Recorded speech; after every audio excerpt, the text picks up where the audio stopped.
تاسو کوم جوړ کړی څه چل دی روبر په دغه مې روپۍ وي که نه خو پیسې نه لنډه اوس یې بجلس ته نه لاخېږي چې خودکشي وکړم وایي مو پیسې ورکوي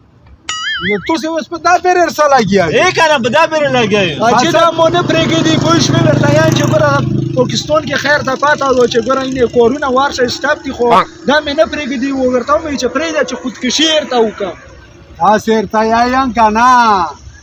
چې فراډونه ځان له ما جوړوه تم لږه ګزاره کوه ګرانې وي و هغه دې لږه ګزاره ورسره کوه پوه شوه خودکشي کول ګناه و ګناه او بیا په پاکستان په بجلۍ باندې خودکشي کوي ښه په دا پوهېږئ چې قسم په خولو دی که مې ووژني چې په پوست په مزد یو څه ملت بجلي شته نه صحیح و بس پیسې ورکوه او کور ورسره کوه ښه یله جوړ کوه ته لږه ګزاره کوه ګزاره پوه شوې پرېږده حاجي صاحب د توپ کې څه کار دی موږ کې کور نشته دی پوه شوې